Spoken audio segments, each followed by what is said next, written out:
Hi guys, Django here, and welcome to my Valhelsia 5 world. In this episode, we're going to go through Applied Energistics 2 and talk about everything you need to know about Certus Quartz crystals, Fluix crystals, and automating all these things. All these machines behind me take care of all that stuff. We're going to go through all these in enough detail so you can see exactly how to build them, and hopefully you're going to understand exactly how they all work. So stick around. All right, so all this might look complicated, but there's actually like 4 or 5 different machines here. So we're going to break it down. And my goal, again, is for you to get full understanding of how this all works by the end of this episode. Let's first take a look at and talk about Certus Quartz blocks. And this is all new in 1.19. In older versions of Applied Energistics, you'd find Certus Quartz ore, you'd mine it, get dust. And with dust, mix it with sand, you can get seeds. And then seeds, you throw them in water and you would grow Certus Quartz. And there's also a recipe to grow Fluix crystals as well, creating seeds and putting it in water. Now the mechanic has completely changed and it's more like amethyst. So you get these budding Certus Quartz blocks, and the budding blocks will grow these quartz clusters on them. And when they get to their 4th stage, there's 4 stages. If you harvest that, you'll get Certus Quartz crystals. If you harvest these, you'll get Certus Quartz dust. Now the quartz blocks themselves have 4 levels as well. There's damaged, chipped, flawed, and flawless. And there's an 8% chance that whenever a bud grows on one of these, that it's going to degrade down to the next level down. And if it's damaged and it degrades, it's going to become a Certus Quartz block. Anything but flawless can be upgraded by putting them in water with charged Certus Quartz crystal, and it will upgrade it to the next level up. However, you can't create flawless budding Certus Quartz from a flawed one. You just have to find flawless in the world. And if you happen to find flawless, if you can, you should grab it with a cardboard box or some modded item that allows you to move a block. In this mod pack, we have mechanism and cardboard boxes do that for us. If you break a flawless Certus Quartz block with Silk Touch, it'll turn into a flawed one. And flawless ones are great to have because they don't degrade ever. So once you have a flawless one, you can grow as much as you want on it and it will never degrade. If you break any block with Silk Touch, it degrades down to the next level down. So you just need to be careful about that. So right here we have a chipped one. As that grows, that's going to degrade. Here we have just a block, a Certus Quartz block. This was, damaged, and it's been growing enough stuff that it's just degraded down to a Certus Quartz block. So now this one's kind of dead. Over here, we have a flawless one. And again, if you can get a flawless one, it'll never degrade on you. So you'll save some automation that you need to do if you otherwise don't have a flawless one. Over here is a flawed budding Certus Quartz block. And as we'll see, as this thing operates, it's going to degrade and ultimately become damaged, and we're going to break it and regenerate it. Before we get going on those machines, let's talk a little bit about what we have going on over here. We have a molecular assembler with a pattern provider and a crafting storage. We're going to go through these in a later episode, but I have made some patterns to help me along the way here while setting this stuff up. Otherwise, we've got our ME network. The blue smart cable is the main network, and that connects directly to our storage and controller and all of this stuff. So that's our main network. Everything else is not directly connected to our main controller. There are subnetworks. Let's first talk about right here. We have a charger, and here's how we automate charged Certus Quartz. We have a pattern provider right here. It's connected into the side of the charger. The charger is getting its power from below, and on the back, it has an ME import bus. Now I'm going to try to pause so that you can get a good look at how these things are configured, as I've watched a lot of videos and always seem to leave something out, and I'm struggling to figure out exactly how these things are built. So I'm going to try to do that as best I can. So again, we've got our main network. This Fluix glass cable, by the way, is the same thing as the smart cable. The smart cable just tells us how many channels are getting used, but otherwise they're the same. So again, we've got a charger. We've got a pattern provider going into the side. In it is a processing pattern, which produces one charged Certus Quartz crystal from a regular Certus Quartz crystal. Really easy. As soon as it finishes that creation, there's an import bus configured to only pull out charged Certus Quartz crystal. So it's not going to pull out the Certus Quartz crystal. Let's just put one in here manually. We'll see how it works. And as soon as that charges, it's going to get pulled out by that import bus, and it's going to go into our main storage. Now, because there's a pattern provider with a recipe, we can craft charged Certus Quartz crystal. Let's make 20 of these so we can just watch it. And we're going to craft 20 of these with 20 Certus Quartz crystals. Hit start. And it's putting them in here. They get charged, they get pulled out, and another one gets put in. Now we can make this go faster with accelerator cards, but I don't want it to be fast, so I can actually get over here in time. So that's it. That is creating charged Certus Quartz. Okay, next, let's take a look at automating the Certus Quartz crystal with the flawless budding Certus Quartz. Now, let's start over here at the beginning. And again, everything that's not blue is separate on a separate subnetwork. And we're using an ME interface right here as kind of a gateway to the main network from this purple subnetwork, which has all of the annihilation planes on it. For the flawless one, there's just one annihilation plane, and it's enchanted with it's enchanted with Fortune 3, so that we're going to get maximum Certus Quartz when it breaks this quartz cluster. That's connected through this purple network. Everything out there is a different machine, but I'm just doubling up on this interface right here because they do the same thing. So this annihilation plane is connected to this ME interface through a storage bus. And the storage bus is configured to only accept Certus Quartz crystals and damaged budding Certus Quartz. And this damaged budding Certus Quartz is for the other machine. So let's ignore this for the time being. If these weren't here, then this annihilation plane would break every single cluster as soon as it appears, the smallest one, and we just get a little bit of dust. We won't get crystals. Now, the reason this isn't operating at all is because I have a level emitter right here. And the level emitter is configured to only turn on the toggle, which it's pointing to, if we have less than 2,000 Certus Quartz crystals in our storage. So here's a toggle bus, which it will only pass through this network if it's getting a redstone signal. We'll turn that on in a second. But before we do, let's just quickly go over how this is set up again. So we have our main network connected to an interface, an ME interface. It's got nothing in it. On that is an ME storage bus configured for Certus Quartz crystal. There's a toggle bus right here in line, which is getting activated by this level emitter. The level emitter is connected to the main network because it needs to detect from our main storage how much Certus Quartz crystal is in our network. If there was less than 2,000, that would turn on and activate this network, which would then power this annihilation plane. As soon as the annihilation plane can create a Certus Quartz crystal to store it in the storage bus, it will break it. And it can only create that if it creates a full cluster. So it's going to wait for that to grow. All right, so let's turn on our level emitter. Our other machine is going to start activating too over there, but ignore that for now. But if we toggle this so that it operates when there's above 2,000, which there is, now the annihilation plane is online. And as soon as this bud grows up, it's going to break it. And each time it does, we're getting about 4 Certus Quartz crystals. Now, surrounding this Certus Quartz block are 4 growth accelerators. These aren't necessary, but it makes things go a heck of a lot faster. They're pretty easy to make, so you should definitely use them as much as you can. I can actually get a 5th one below this block, but I didn't put it there. This glass cable right here is doing nothing but powering these growth accelerators. We need to be careful that this power, which is connected to our main network through this quartz fiber, we just need to make sure it doesn't touch the network otherwise, so that we're not transferring items around and creating a loop in our network. And there you go. That is pretty much it.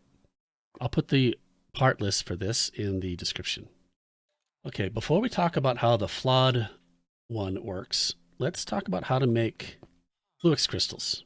Now, Fluix crystals are made by throwing charged Certus Quartz crystal, redstone, and nether quartz into water. And that's what this machine does for us. Also note, this is a subnetwork. None of this stuff is connected directly to the network. You can see here, we've got a pattern provider that is connected to our network. The pattern provider has an ME interface on it. but that is not connected to the network. We've got a quartz fiber here, which passes power, but not data. Okay, so the only way in and out of this is through this pattern provider. Now, the pattern provider has, again, we're going to ignore this one, has a processing pattern for Fluix crystal with those three things: charged Certus quartz, redstone, and nether quartz. And when we tell this thing to make a Fluix crystal, those three things get passed into this pattern provider and get fed into this top section. You see how this top section is separated from the bottom section because there's a quartz fiber here. So here's a subnetwork up here that has this interface on it coming from the pattern provider. So the pattern provider gets the items with the crafting request. They go into the interface, which doesn't have anything in it, and it will just push all those things up to this formation plane. Now, the formation plane is set up to take all of these things. And it's very important to set this up for item placement, not block placement. By default, this will be set as block. You got to toggle that. Taking a look at things, no priorities needed. That's the only thing in the network. It's just going to pull those things out of the ME interface and drop them in the water. Those things are going to go in the water. They're going to turn into Fluix crystal. And that right there is an annihilation plane, which is connected through this bottom network to this storage bus, which is configured to accept Fluix crystal. Again, we're going to ignore the budding Certus quartz. So whenever this Fluix crystal in the water, that annihilation plane is going to pull that out and store it back. It's going to pull that out and store it back into the pattern provider, which sends it back into the network to complete the crafting recipe. So let's make some Fluix crystal. Right here, we have this crafting recipe. Let's put 10 in here. We're going to have to move fast. So as soon as I hit this, we've got everything we need to make this. It's going to drop them in the water. Let's see if we can catch it. They all went into the water and quickly turned into Fluix crystals. And they're back in here again. We had 40. Let's grab them all. Let's craft another 10.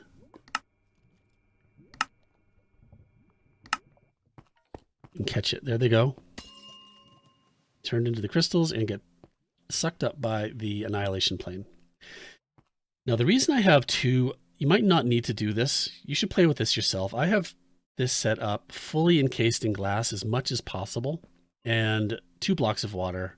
You might be able to do this with 1 block of water, but sometimes if that space is too small, that's kind of a violent transition and things kind of glitch out and get dropped out on the outside and don't get pulled in by the annihilation plane. Sometimes it looks like, you might have noticed, that things drop, they appear to drop below the annihilation plane, but it still does seem to be picking them up. This setup I have right here, I've tested a lot, and it seems to be pretty good at getting everything. So I think this is the optimal setup for this configuration that I've been able to identify. Okay, and now this noisy guy over here is the final step. Let's turn this off for now while we talk about it. Okay, so over here, if you don't happen to have a flawless crystal or a flawless budding Certus quartz, this is going to degrade as you grow buds on it. And eventually it's going to degrade all the way down to a plain Certus quartz block if you let it. So what we're doing here, in addition to the setup that we had over there, which is an annihilation plane with Fortune 3 on it, going through that same network, sharing that same storage bus configured to get Certus quartz crystal. So it will also wait for the largest crystal and then it will break it. In addition to that, though, we need to do something to automate the upgrading of this budding Certus quartz block. And so to do that, we have a second annihilation plane down here. This one has Silk Touch on it, not Fortune, because when you break a Certus quartz block, you need to use Silk Touch. And when you do that, it's going to degrade to the next level down. So when this is this is what it's going to pull out. So we want to pull out the lowest one, which is damaged. It's going to break it with Silk Touch when it's chipped, because it's going to get a damaged budding Certus Quartz block. Okay, so this means when this turns into chipped, when this degrades from flawed down to chipped, it's going to break it with the Silk Touch Annihilation Plane. A damaged block is going to come out and go into our network over there, into the storage. Now here we have another little tiny network, which is just this formation plane configured to place a flawed budding Certus Quartz block, which is the highest level. And we have these stored, hopefully, in this ME interface. Now this ME interface is configured to, with a higher priority than our storage, which is 0, to store. It will keep as much, it'll keep up to 48 flawed budding Certus Quartz blocks in here. And it will use them because here we have an import bus connected to this formation plane that is asking for flawed budding Certus Quartz blocks. So if any show up in here and it can place it, it will pull it out. Otherwise, they'll store in here. Now on this end, we've got a storage bus configured with the same flawed budding Certus Quartz block. The priority is set to 2. And so anything that gets put in the network from a crafting recipe for a flawed budding Certus Quartz block, it will get stored here instead of in our main storage.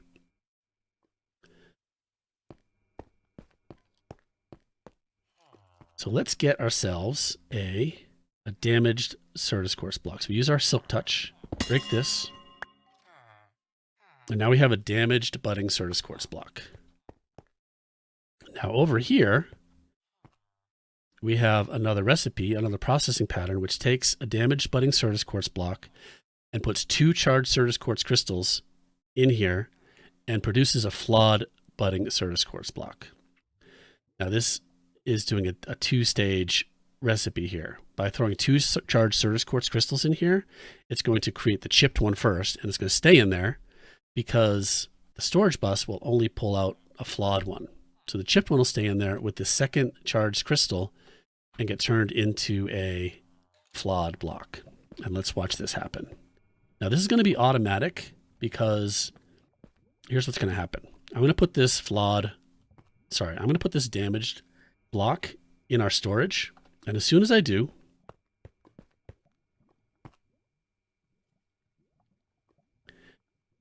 this ME interface is configured with a crafting card, so it's always requesting flawed budding Certus Quartz, and we're going to put a damaged budding Certus Quartz in our network, which is what our recipe needs to make it.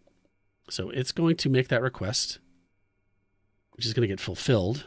So we put this in here, and we quickly run over here. You should see it. Oh, there it goes. That got turned into a flawed budding Certus Quartz block, and we should see it in here. There it is. It showed up in here. So again, that crafting recipe is always asking for flawed budding Certus Quartz. We gave it a damaged one. It has a recipe to turn a damaged one into a flawed one. And so it did that. Now this one is sitting here waiting. These aren't actual budding Certus Quartz blocks. These are just configuring it to store them in here, up to 48 of them. And so now, when this one grades down to chipped, this formation plane will break it with Silk Touch. It'll come out as damaged, go into the network, end up over here where it'll get crafted into a flawed. It'll get stored in here, and this formation plane will put it back in this space. All right, so let's turn this back on again, and we'll see if we can see some stuff happening over here. And we're going to wait here until this turns into chipped, and we'll see it break, and then we'll see another one get placed.